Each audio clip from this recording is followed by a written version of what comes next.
What's up, y'all? Welcome back to Covenant and Culture, episode 3, with your guy, Culture Guy 37. Before we get started, y'all, apologize for the delay in the uploads. I know it says on my channel I upload Saturdays and Sundays, but just try my best to get the content out to y'all on Saturdays. Just got my phone screen recently fixed. At my job, I was walking, it was hailing and everything, and my phone fell out of my pocket, and luckily, like the edge of somebody's tire hit the phone, so it wasn't too badly damaged. So got that fixed. Um, but yeah, just let's get into things.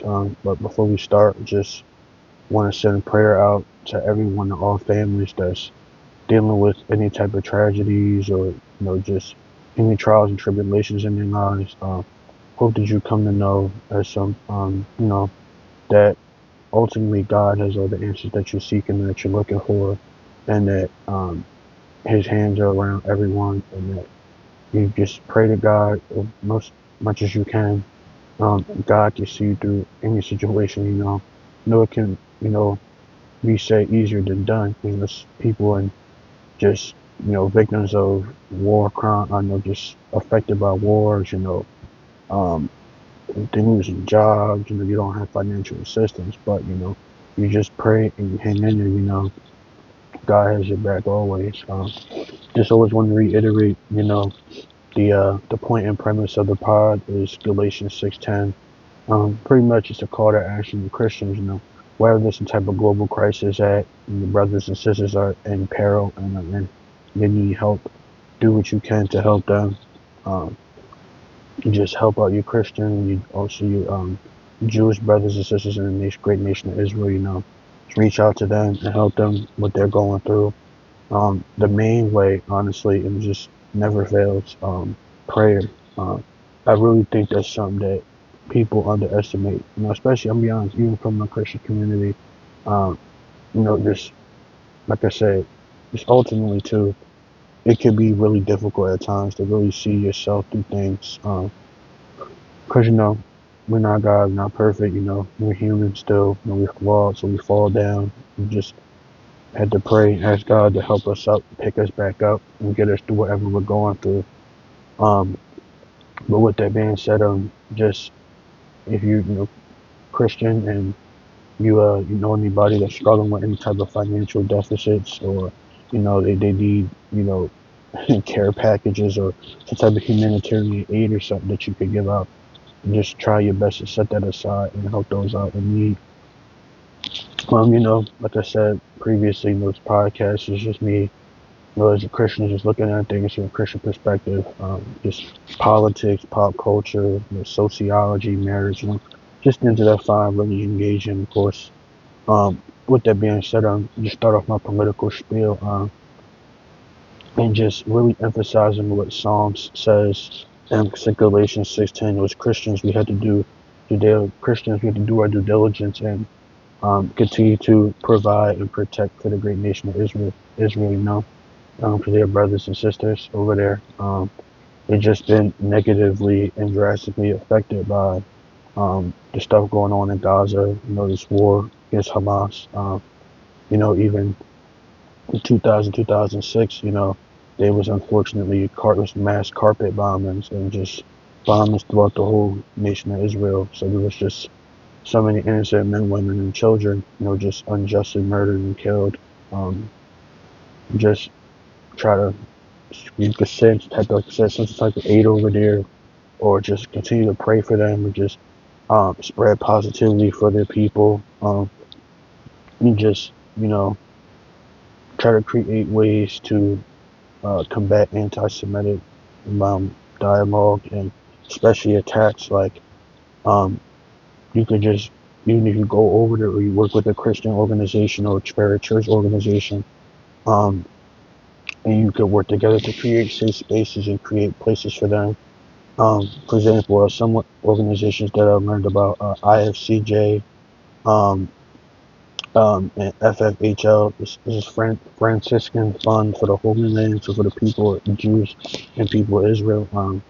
Those two organizations, and then Christians United for Israel, which is a pro-Israel organization in America. even from like college students and just other local church organizations.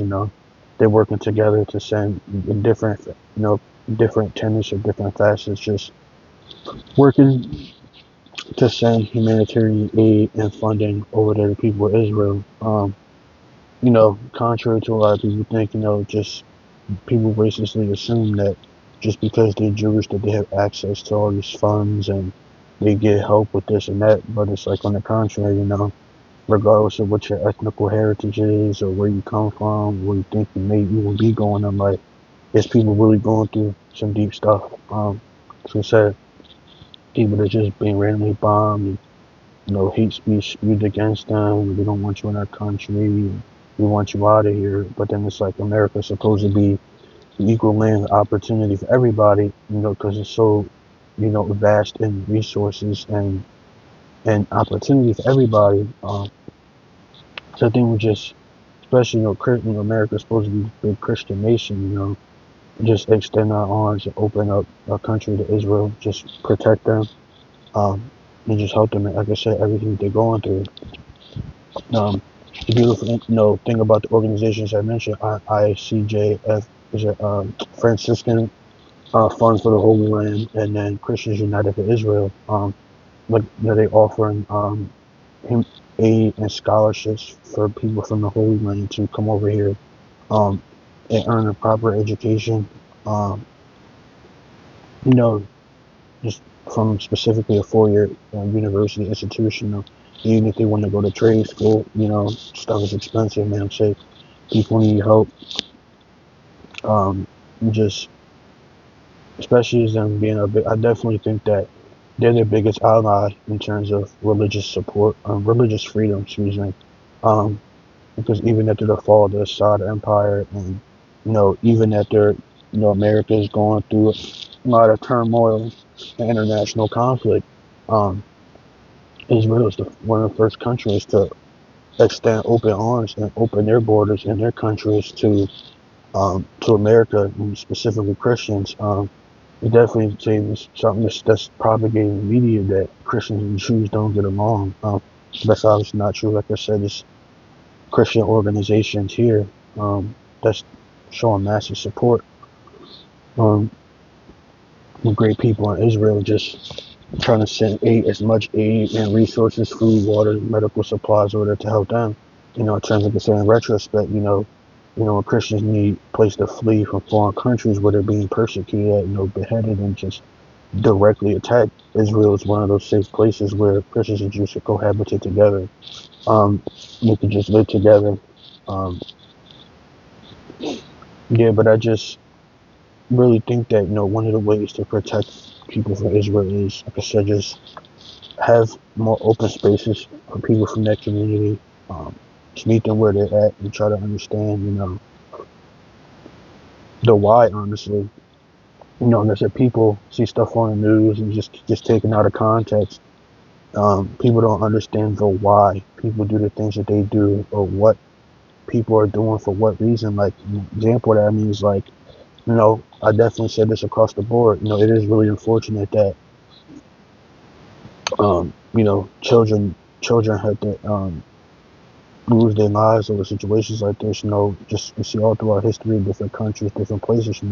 When it's international conflict and you have to, use certain military tactics to provide and protect your people. Unfortunately, just casualty of war.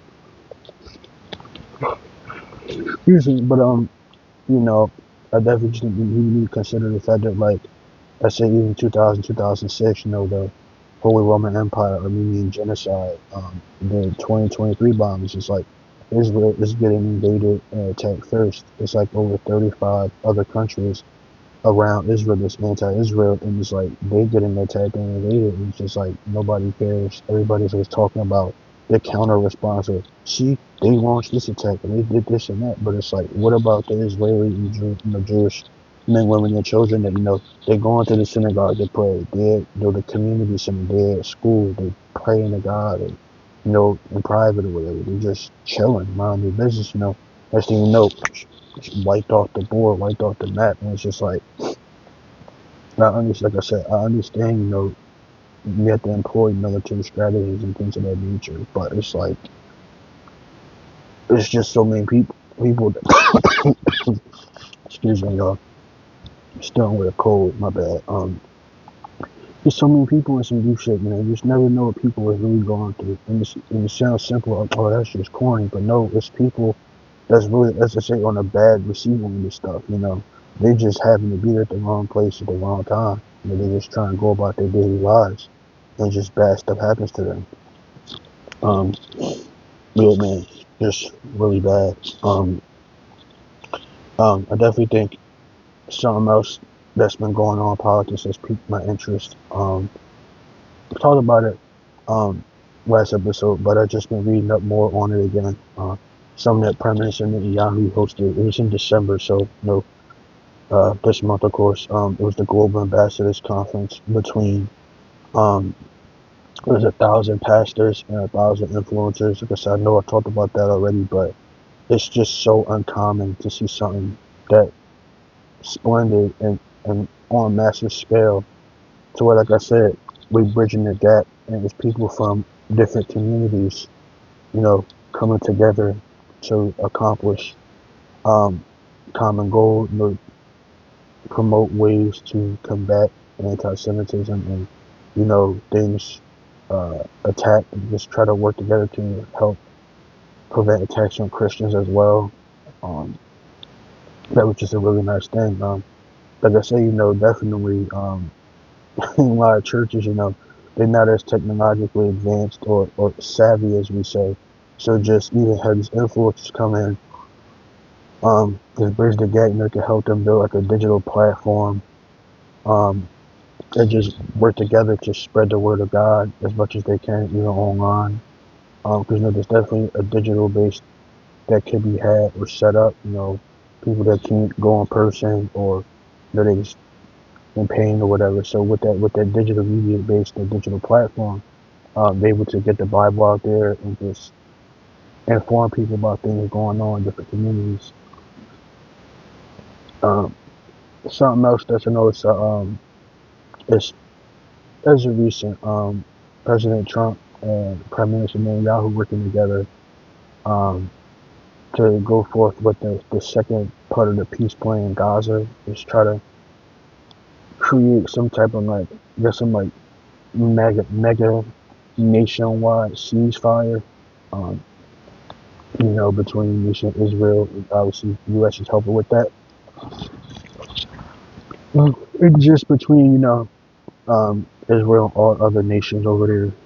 Just try to work together to accomplish a common goal. You know, just trying to maintain some type of nationwide peace, you know, global peace, and just create ways to protect their people. You know, just still actively learning about that, just following that to see how that turns out.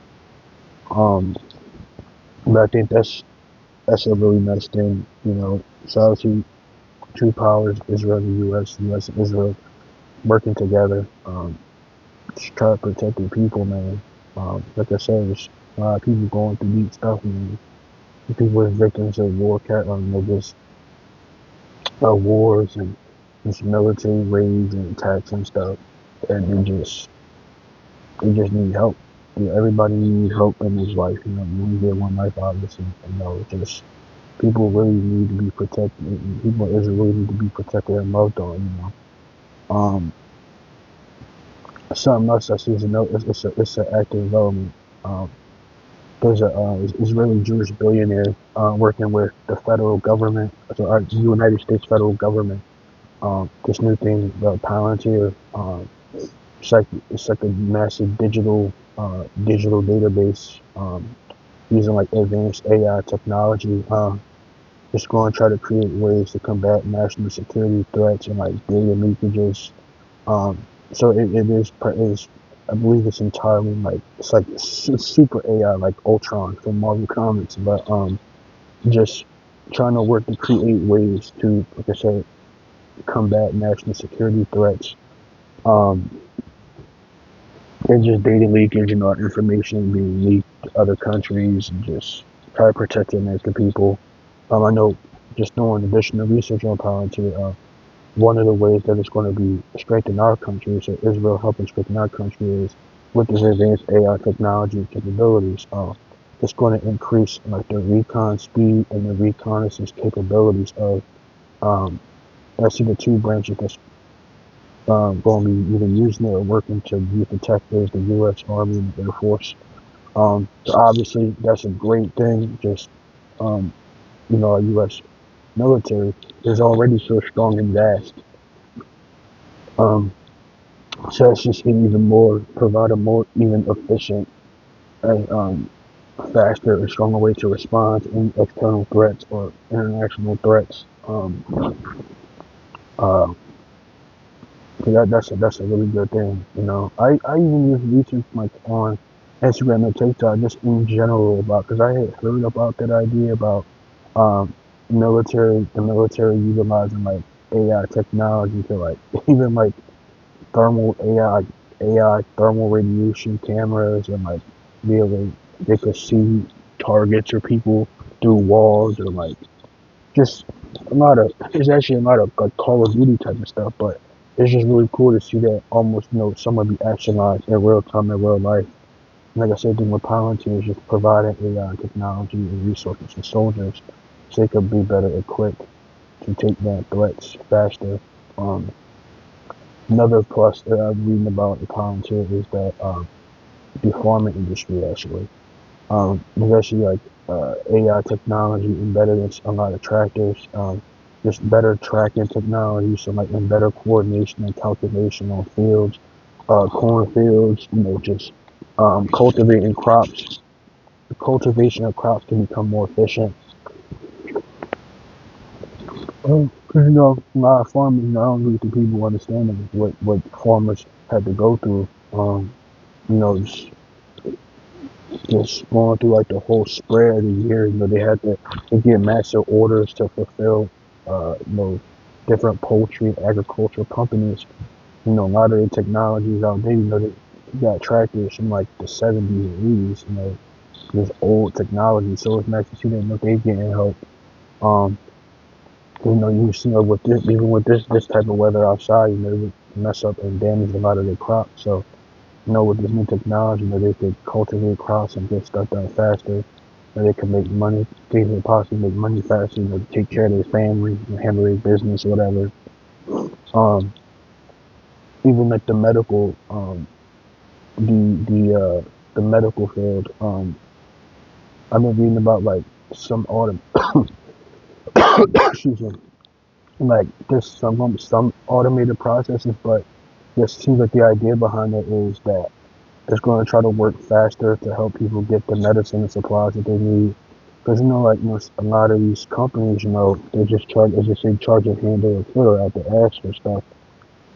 It's just so expensive for people to pay for medicine and pay for things that they obviously need for their livelihood, and their daily lives to function. So, what's a positive that it's going to try to help expedite and lower costs for things that need to be imported from other places to the U.S.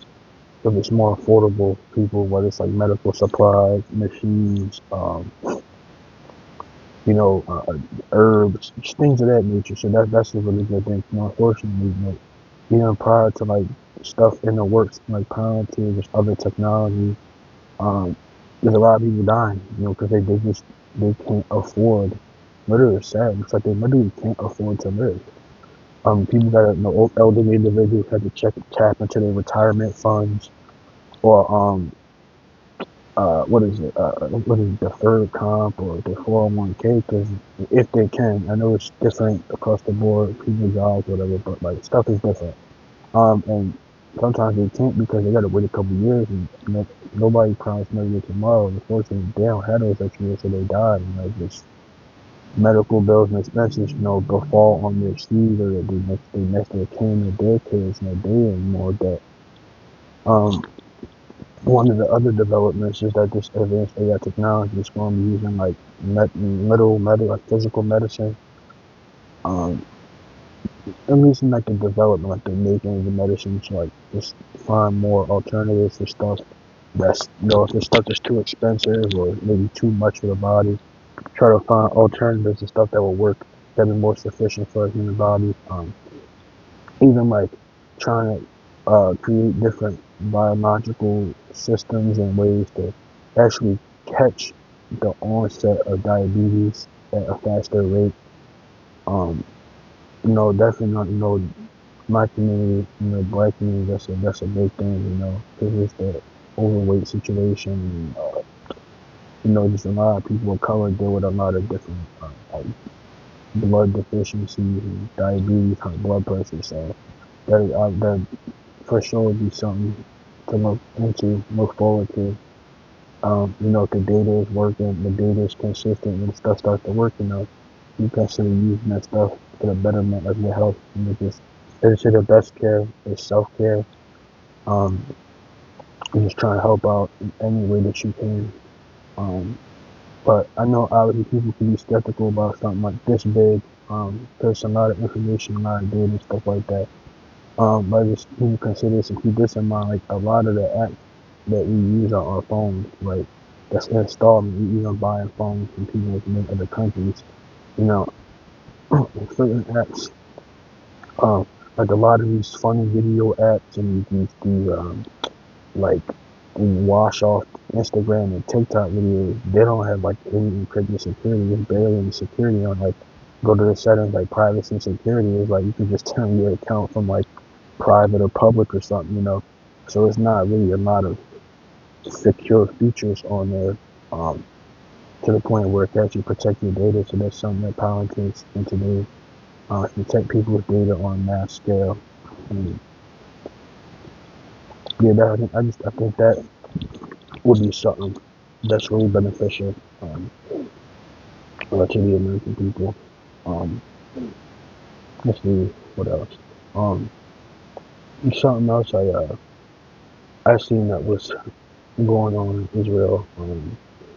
Like I said, I think the peace plan in Gaza, the compromise, I think it could work. Um, I think it will work instantly. Because things of this nature, they just take a lot of time. Just trying to even meet, like I said, big on safe spaces and just having a compromise. Meeting with different leaders and diplomats and stuff like that. Could take a couple months, could take a couple of years, or a couple of weeks. You never know. Just try to pray for the best. Just see if there's some type of peace being sought in the Middle East, so people don't have to keep fighting. More innocent lives don't have to be lost. Um, it's just like I said, it's really sad, man. People's getting carpet bombed and annihilated, attacked. It's just evil, man. It's wicked. It's sad, grotesque. Um, I truly pray for the people of Israel. I hope that this situation gets better and that, um, so God places his hands around them, just help them all get through everything that they're going through. Just continue to lead their government, you know, and just strengthen leadership and efficiency, so they can do what they need to do to ensure the protection of their people. Um, I Something else I saw. What was it? It's a forget the name, y'all, but there's a Christian organization that I was learning about. And they send massive amounts. It wasn't one of the ones I mentioned before, but they send massive amounts of scholarships. They provide massive amounts of scholarships and grants, to people that's in Israel, um, that's trying to come over here, migrate to the U.S., get citizenship, and just try to get a reset, get a start a new life, Sometimes, obviously, not obviously, but sometimes when you're going through some deep stuff, like I said, your country being bombed or, with a financial deficit or whatever, you just need help. It's just really nice to see that there's a lot of Christian communities and Christian organizations that, of course, they're still working together and band together to send massive amounts of support and aid over there to the great people of Israel to protect them and just provide equal opportunities.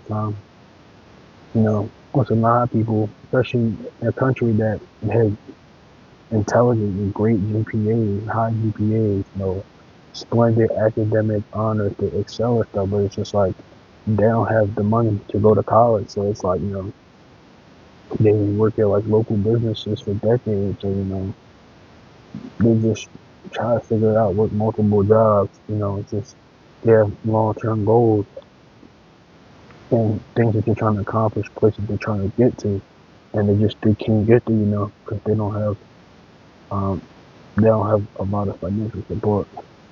Um, you just I know people, they may not be religious or anything like that, but if in general across the board, you could do a good deed to help somebody that's in need, I think you should do it. Um, no, because I think all life is, we all made in the image of God, so you just have to do the right thing. Just help our brothers and sisters out that's in need. Um, I think, dang, it's just so sad. It's like it's just on the news. It's like always on the news, man. It's just so many casualties, catastrophes, in Israel, man. It's just really sad, man. Um, yeah, it's just really sad, bro. Oh, damn. Oh, there was something else about the Palantir. Sorry, y'all forgot about this. It was cool actually about Palantir. The pharma, it is with the pharma industry again. I was seeing like one of the ways that Israel is helping the U.S. is that um, with Palantir and then other technology that Jewish farmers use and their farms, is highly efficient and sufficient solution source. They're gonna help um, provide resources and farming equipment and technology, so um, the U.S. won't get hit with all these crazy farming and agricultural tariffs and sanctions. But what does that have to do with anything? You probably wondering, well, like, of course, you do international business and you need exports.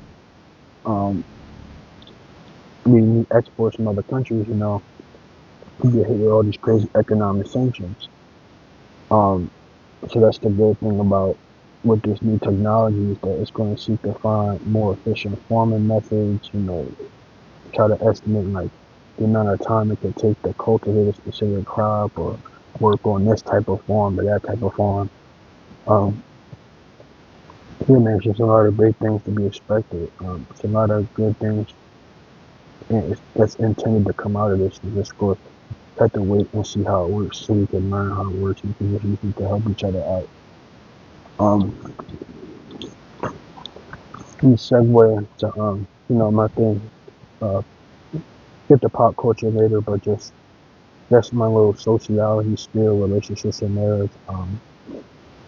I think one of the problems with modern relationships is definitely technology, social media, of course.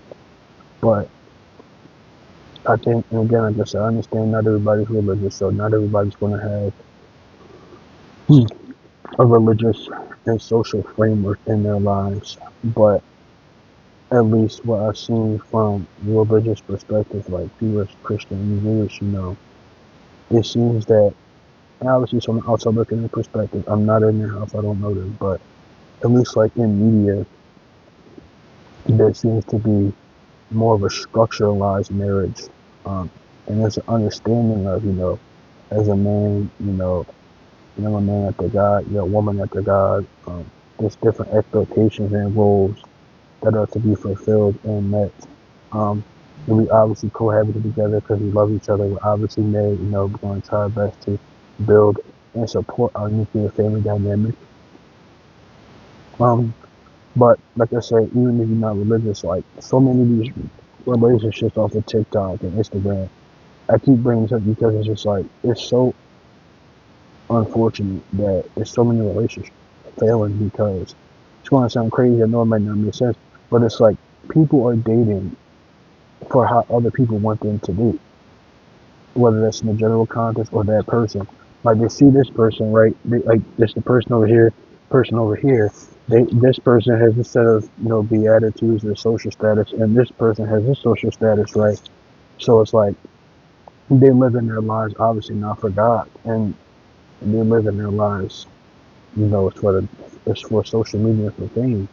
And it's like you go behind the scenes and you look at a lot of these TikTok interviews, these couch interviews, it's just it's almost like it's like a lot of internal turmoil in these relationships, and they're just failing. I definitely think one of the main things with that is just a massive, massive lack of trust and communication. Um, Trust, you know, me personally, the whole going through the phone thing, guys. I just think that's insincere. And it's childish and it's disrespectful to your partner. Obviously, if you trust somebody, you're gonna trust that they're gonna be loyal and faithful to you with fidelity, not infidelity, obviously. Um, yeah, man, it's just so many of these call it panel podcasts, and it's just like people they're married, they was married, then they went this way, and on the other side, whatever gender, they go this way. Um, Big on the communication aspect, right? I don't think people truly understand like they're it really shouldn't be to what extent we communicate. It's to the utmost extent, and until you can't like if your partner is failing at something or they're struggling, uh, you need to assist them in that. You could respectfully and it's all about redirection, right? It's a redirection thing. You don't have to condescend your partner or to talk at them to get them to change because it's like, dang, from their perspective, it's like, dang, I can't even go to you for help or you in confidence because it's like every time I struggle with something or I'm off my rock or whatever, you put me down, you hurt my feelings or whatever, and it just causes a tension. But you could kindly redirect your spouse. You see them struggling, your partner, baby, mother, father, significant other. Um, but there's something people in relationships like intimate romantic relationships, we just really don't know how to talk to each other. It's just a talking at one another. Like I said, sorry, wait, I apologize. It's not alright, babe, or husband and wife or whatever. Well, that's really at in a relationship. I think these are some things that I'm struggling with. Could you help me with these? And I want to hear what you're struggling at. Could I help you? Or am I doing anything that's upsetting you? And vice versa, right? If there's so much more mediation, like direct, honest mediation, I think a lot of these relationships, especially what generation Gen Z, will last longer, even in the media, because it's like there will be more of the authenticity of what's going on, um, with our life situation. But yeah, man, it's like I see like a lot of these dating coaches is like they full of crap too. They have no actual religious or social framework that they abide by. Multiple partners or they dealing with this trauma, this and that. It's like they're giving people advice and they're not even taking their own advice. It's just it's not really conducive, feasible, or tangible to a healthy relationship, and it could cause it to fail. Something else I really believe in, definitely children are God's most sacred creation. The children are God's most sacred creation. They're just so young and pure, innocent, full of life. With that being said, I think that some people should not do is like you do like a couples podcast or like a family channel. That just is dumb. That is just stupid. It's like you airing out all your personal business, but I just personally don't think that.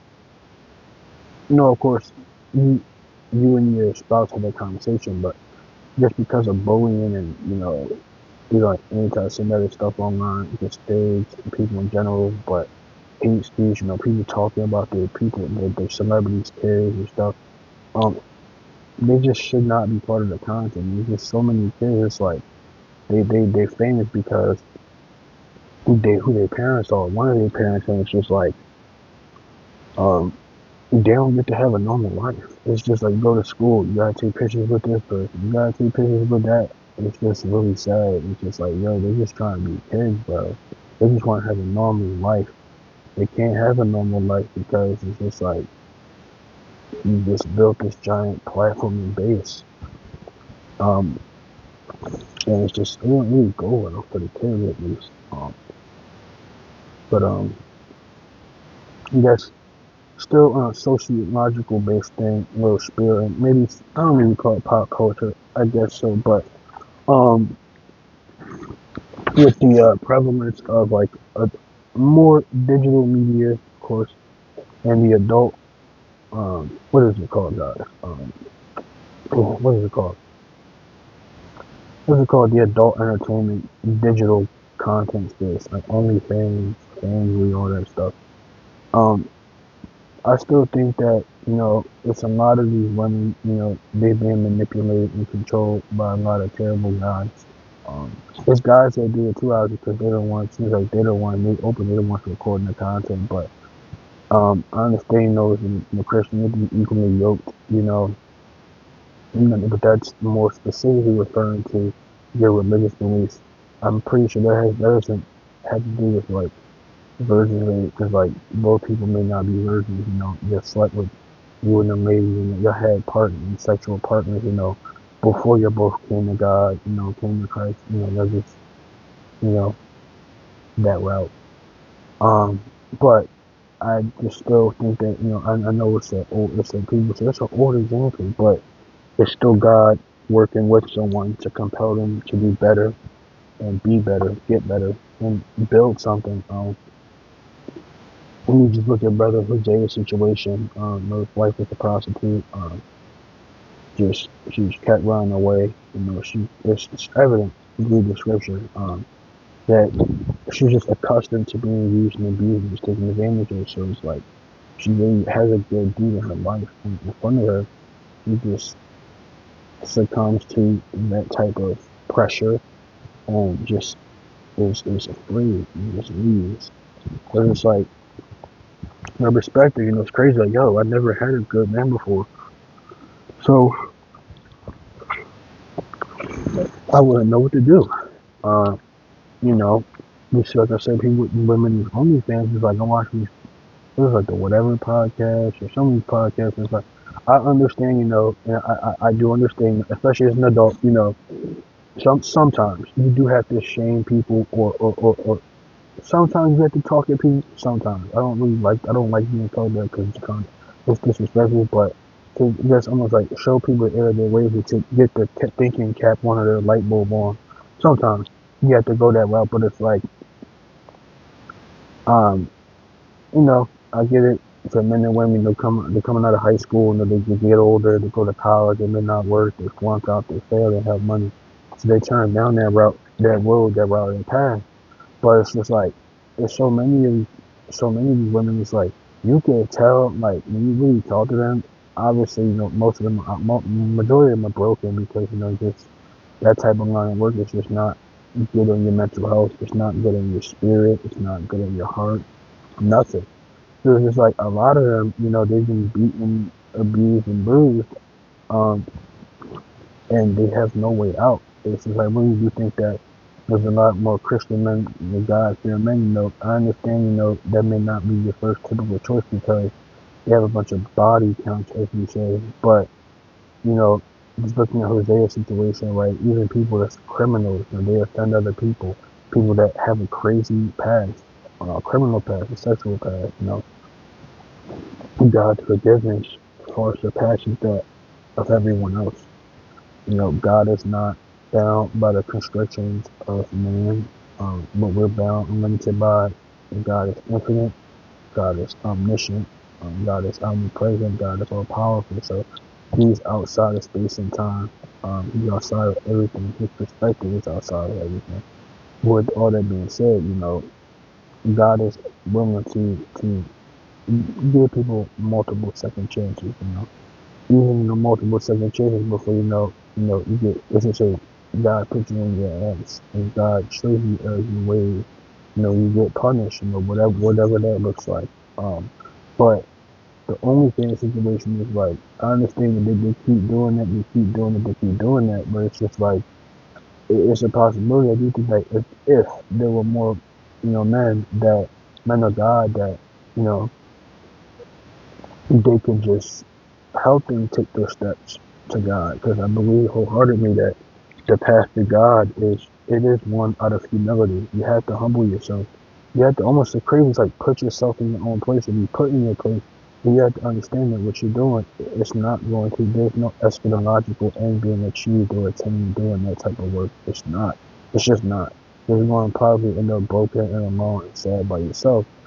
But if there are more godly men that could help these women take these steps and just work with them, I've even seen like even like inviting them, and obviously by no means is not sexually based at all, because he's really trying to help these women out and help them get right with God, or find a sense of refinement. Invite them to like you and your spouse have dinners, or like you have social gathering events, and just you want them to come see what is God doing for the in the community, and how is God reshaping people's lives and helping people. If they see these things, okay, I can see the work that God is doing. There's some hope here, some light at the tunnel, right? But then it's like we as it's kind of crazy, like this red pill culture and stuff like that, is that a lot of these panel podcaster guys and these podcaster guys, they keep putting these women down, but then it's like on a low, we find out that they're the same dude sleeping with these chicks, and it's like it just ends up ruining their platform. So it's just wild. It's like a double standard. It's like it's okay for men to be sleeping around. And I get the whole, I ain't going, because YouTube, so I ain't going to get all graphic with it, but you guys get, like, there's one person going into this, and then the other person has the stuff going into them. You'll get my drift. But it's just like, even with that, a dude with multiple bodies is a dude with multiple bodies, and possibly multiple kids and baby moms. It's crazy. It's a double standard. It's like, a woman has multiple bodies and she's labeled a whore or a hoe. It's like, technically the dude is either man or two, but um, if it is within God's will, if it's somebody that has done that previous line of work, God calls you, and whether it's to do a podcast with them to talk about, the great things that God has done for their life, and just, trying to work together to try to rescue young girls, um, like my age, like 21, 22. It's like, it's in this, like, the prevalence of that market is like 20, 21, 22, young 20. And just try to even create ways in like safe spaces to go in stuff like the Bob House and just all this stuff. And it's just really sad. It's like all these young people turn to that line of work because, you know, they feel that's their only way out. But you just love on them and protect them and show them what God has done for people. Like I said, there will be more light at the end of the tunnel, more hope, and they could see that that's not the way. This is not the way. It's not the right way to be living. God has a higher calling, higher purpose for you. Just try to help you attain that higher calling and purpose. But well,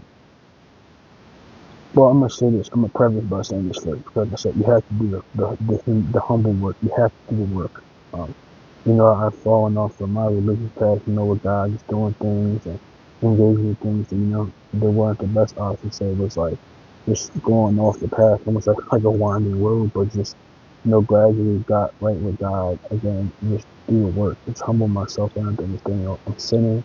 I'm actively sinning, and I know what I'm doing is wrong. So I have to do the work to humble myself. Um, but I would give somebody that did that line of work.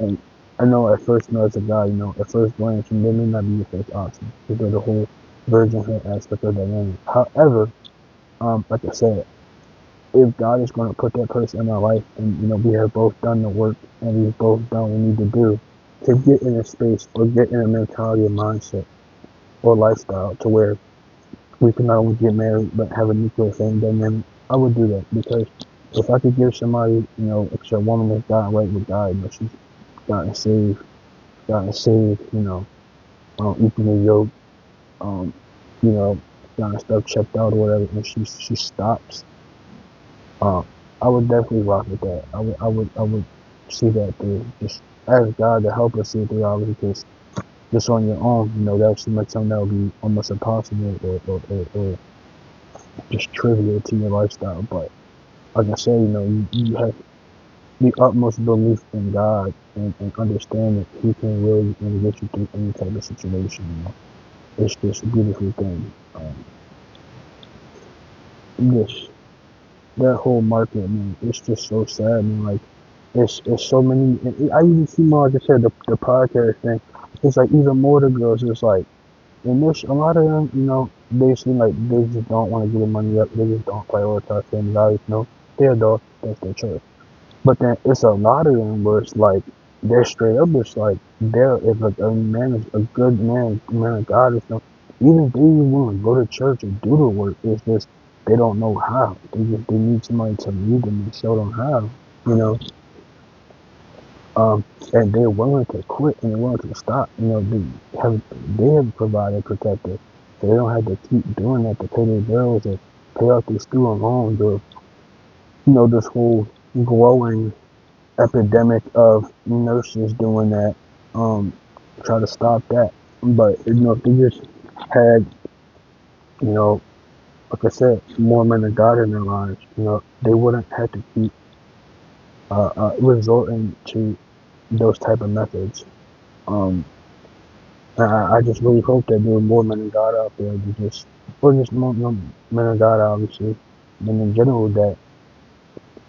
And I know it sounds crazy. I'm aware of that, fellas. I get it, but um, every person's past is the other person's future. Like what a man does in his past life, it can affect his wife and his kids. What a wife does in her past life can affect her kids and her husband and kids respectively. So just try to sit down and work together. It's like what can we do to um, curtail or decrease the likelihood of you going back to that previous lifestyle. Before God pulls you out of that, because once you get pulled out of it, just try to be great and do great things for God and just help those out in need. Um, it's just it's just so messed up. Like it is primarily on TikTok. Like I said, the stuff like the Bop House and just these different like content creation houses. Um, it's just sad. Like these upper socialites and these girls on OnlyFans. It's just like. Yeah, I'm more so talking about the ones like they don't give a hoot or how they're not trying to change. And they literally waiting for girls to turn a certain age and then they recruiting them. Um, it's just like, yo, we could just try to even where the fathers at, man. Obviously, but by no means I'm not saying that a mother can't raise kids on her own because she can.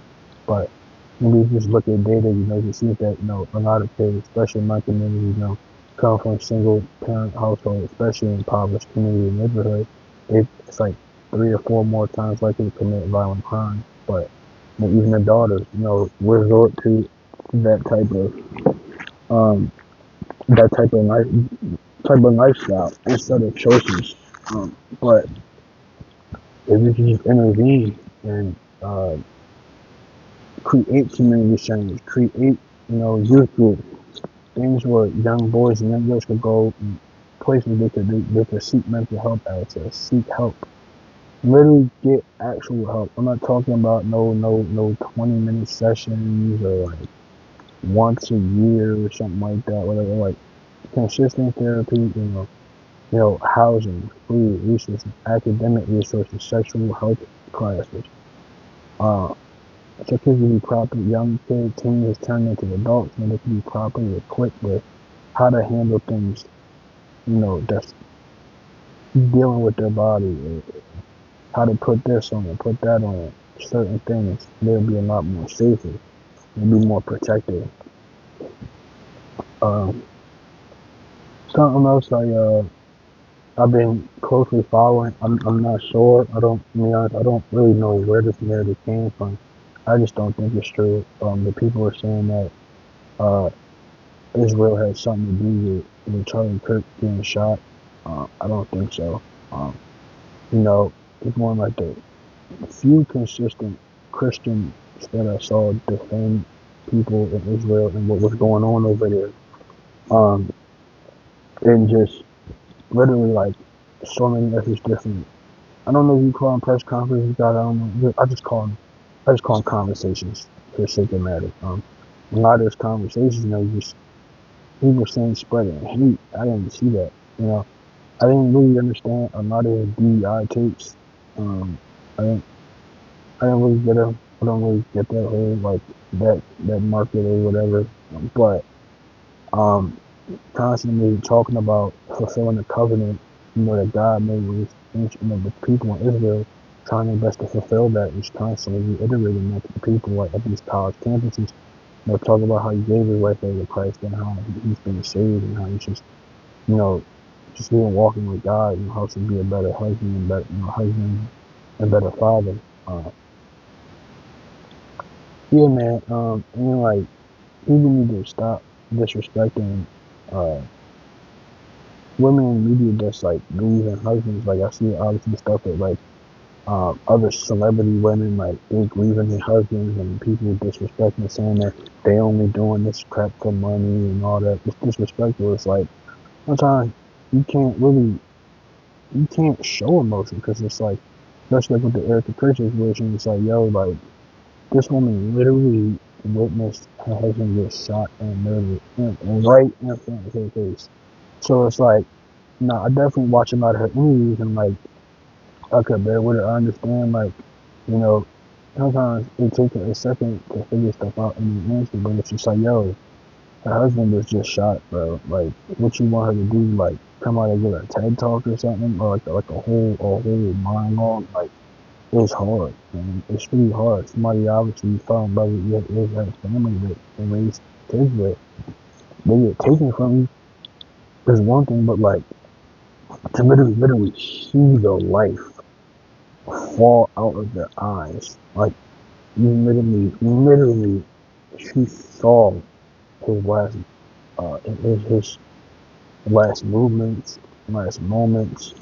Not literally, but like almost like see somebody's last breath.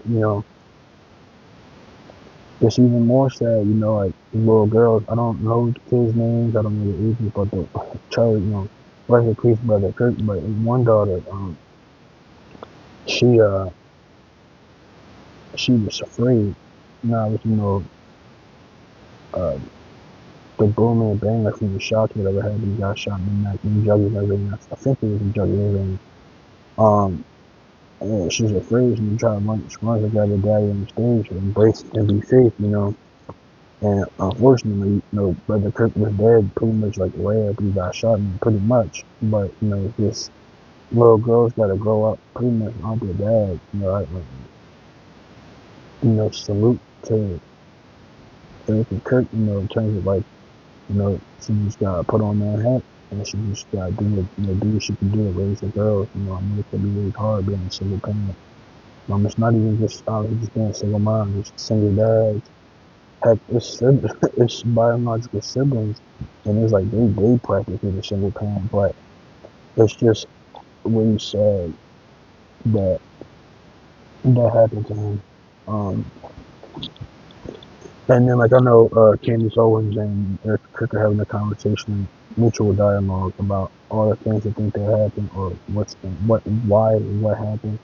No, I think it was on Instagram, I think, guys, or YouTube. Candace was saying, uh, out of respect, she, what was it? She said, before media covers or this gets out, that gets out, just meet in person. I think they're supposed to meet in person. I don't know if they canceled the meeting because it was like on again, off again. I see. So then just I want to hear what they have to say about that, and maybe some information they can share about the situation and kill this narrative that Israel has something to do with it. And it's understand that even logic is like, why would Israel take out someone that's supporting them? That just doesn't make sense at all. That's just dumb. I don't agree with that at all. Um,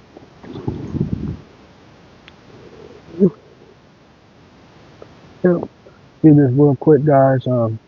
Just a little tidbit of advice, and it's pretty obvious, you got anywhere to go, just try to get there, take your time, really, really bad weather out here, just slippery as black ice everywhere, just hail and every now and again, it's crazy. And just make sure you keep your defrosters on, salt your steps and everything.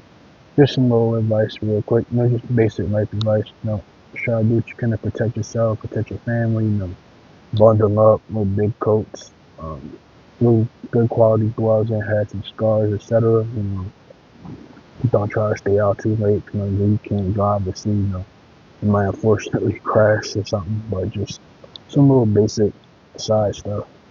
Um, something else I've seen, is really crazy, guys. I don't really listen to music like that much. I don't. I just don't. I don't really listen to rap that much. It's, but um, some that I've seen that's trending to the whole political stuff, political sphere. Rapper Nicki Minaj is under fire, being scrutinized for supporting President Donald Trump. Um, I will say this, guys. I'm not gonna lie. I don't know if it's entirely politically based, but at least I seen with her use her platform. Um, Again, like I said earlier, way earlier, guys. The walk with the Lord and the path of God is one out of humility, right? So sometimes when you've been in the limelight and the spotlight and you've done weird, crazy, rude, or out of pocket stuff, sometimes it has to get to that point where then God is ready to call you and use you for a greater thing or a greater purpose. With that being said, it's really messed up that people were spreading all these hate and about Nicki Minaj, um, saying it because she just simply said that Christians don't deserve to be treated like that and don't deserve to be murdered. I don't know. I'm not going. I gotta fact check this. I don't know if she was referring to the ones in Iran or Nigeria. I think it was the ones in Nigeria because it was like more recent with the timeline. I think, but I gotta check that, guys. It's just like I don't really know what her religious base is. Like I said again, the path of God is a one of humility. So you never know. She could actually be coming to God. It's a beautiful thing how she just throughout her situation, just trying to get better, right, with God. And it's like she was scrutinized and attacked by her own fan base online, saying that was wrong, you shouldn't care about them, that was dumb, it's stupid, because she has a genuine care for human life, right? Um, then I also seen that she started, I don't know if this was an endorsement or started supporting President Trump. And then all these black people saying that, you know, she lost her blackness and she revoked her black card and her N-word passes revoked and all this stupid stuff.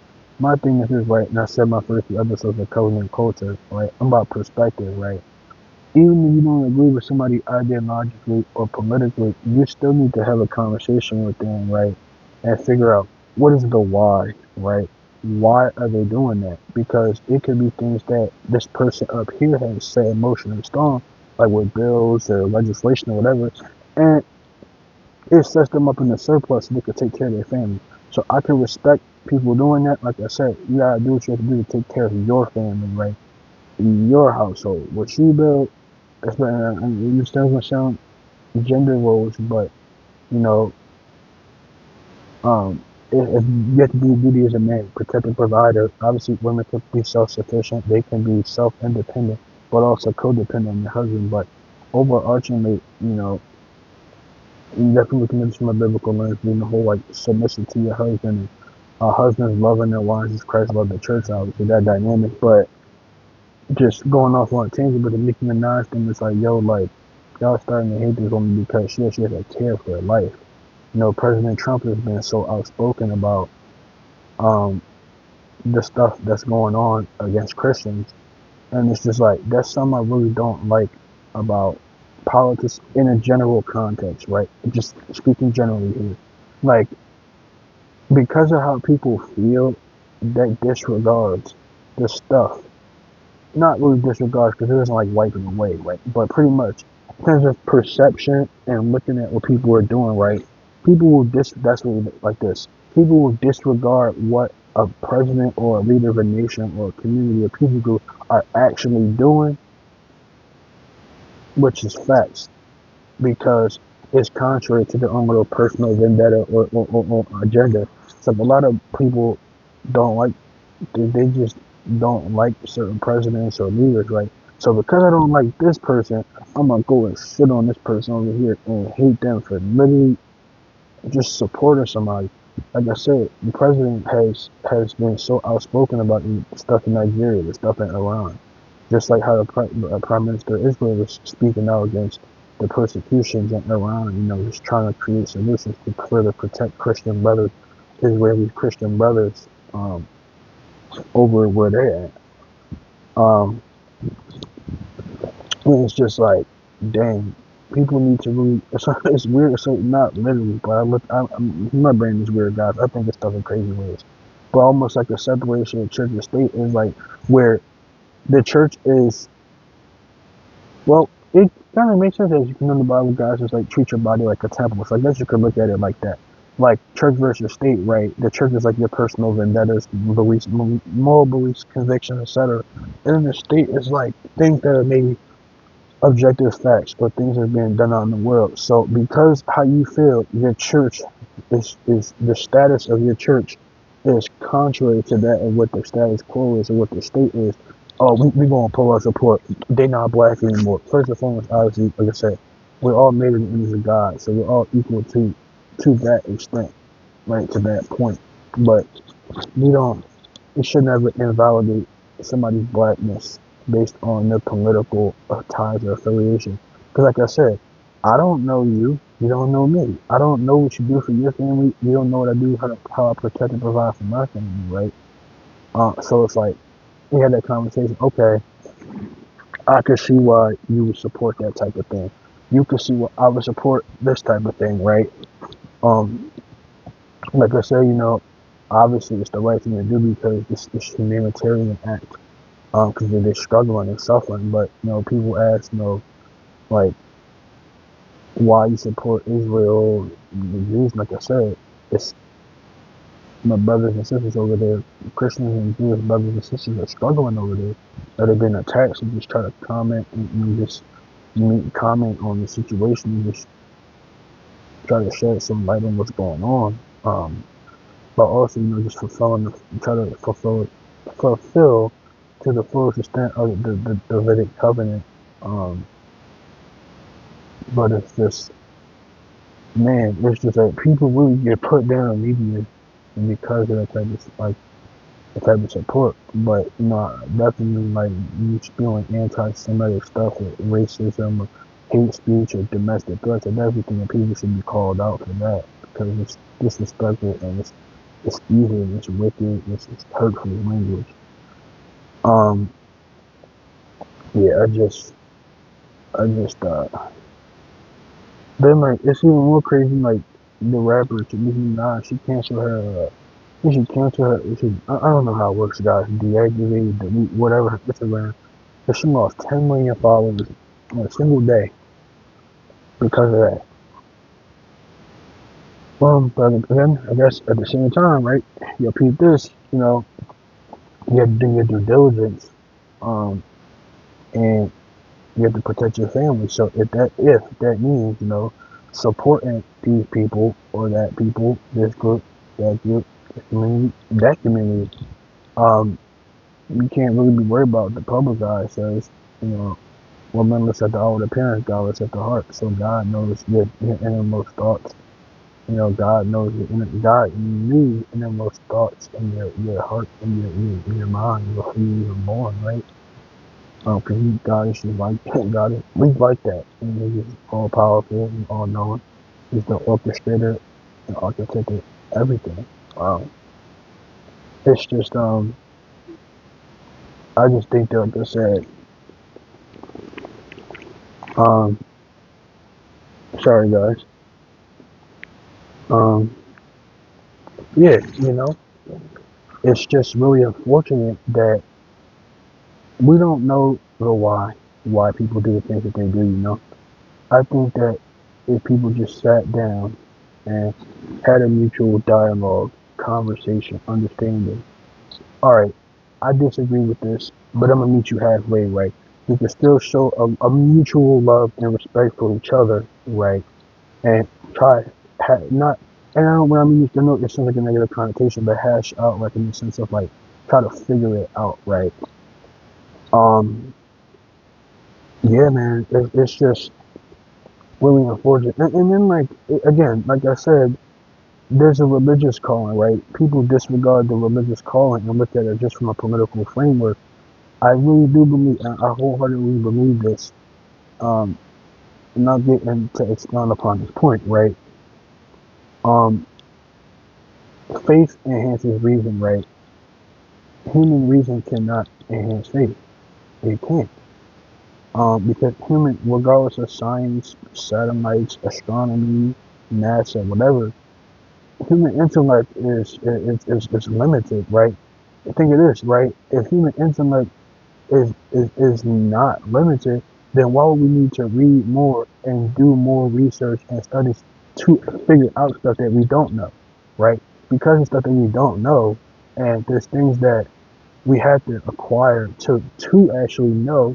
That means that it's not infinite. It's not because it's an infinite regress, right? Something can't be infinitely limited. That just doesn't that's infinite regress. That just doesn't make